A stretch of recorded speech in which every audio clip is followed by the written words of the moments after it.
রক্তের বন্যায় বাংলাদেশের জনগণ নেমে আসুন, নেমে পড়ুন।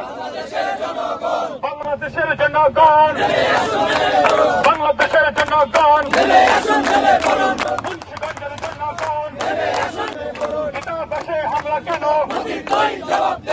আপনারা জানেন বাংলাদেশ দূতাবাসে ভারতীয় উগ্র জনগণ যে ন্যক্কারজনক হামলা চালিয়েছে, বিজয়ের এই ডিসেম্বরের এই বিজয়ের এই মাসে তারা আমাদের লাল সবুজের পতাকাকে যেভাবে অবমানিত করেছে, এরই প্রতিবাদে আমাদের এই তাৎক্ষণিক বিক্ষোভ মিছিল। ভারতের আগরতলায় বাংলাদেশের যে দূতাবাস রয়েছে সেখানে ভারতীয় দুষ্কৃতিকারীদের দ্বারা আক্রমণ করা হয়েছে। এই জন্য আমরা তাৎক্ষণিকভাবে এটার প্রতিবাদের জন্য আমরা নেমে এসেছি।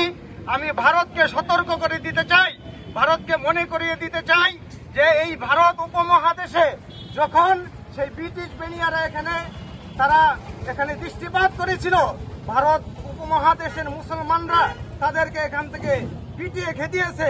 এরকম ভাবে আমাদের বাংলাদেশে যখন আমাদের এখানে হস্তক্ষেপ ঘটেছিল পাকিস্তান থেকে আমরা আলাদা হয়েছি, এমনি ভাবে আমাদের এই সিলেটে যখন গৌর গোবিন্দ নামক এক হিন্দু রাজা যখন হস্তক্ষেপ করেছিল, তখন আমাদের মুসলমানদের তৌহিদি জনতা তাদেরকে বাংলাদেশ থেকে দূর করে নেয়, বরং দুনিয়া থেকে তাদেরকে বিদায় করেছে। তাদেরকে আমরা ইতিহাস মনে করে দিতে চাই। ভারতে রাজা তাহিরকে যেভাবে ভুলুণ্ঠিত করা হয়েছিল, ভারতে যেরকম ভাবে গজনবী মাহমুদ হাসান গজনবী হিন্দুদেরকে যেভাবে পরাজিত করেছিল, আমরাও তাদেরকে সতর্ক করে দিতে চাই।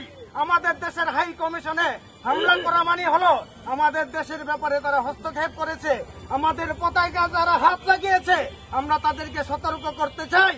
আমাদের পতাকায় যদি হাত লাগানো হয়, এটার ব্যাপারে যদি তারা কঠিন পদক্ষেপ না নেয়, তাহলে আমরা এটার বিরুদ্ধে আমরা যে হস্তক্ষেপ করব বাংলাদেশের মুসলমানরা। আমাদের হস্তক্ষেপ শুধু ভারত পর্যন্তই নয়, ভারতের দিল্লির মস্তক পর্যন্ত আমরা উপড়ে ফেলতে আমরা তৈরি আছি ইনশাআল্লাহ। ভারতীয় প্রধানমন্ত্রী কুখ্যাত কসাই নরেন্দ্র মোদীকে নিঃশর্ত ক্ষমা প্রার্থনা করতে হবে। গোটা বিশ্বের কাছে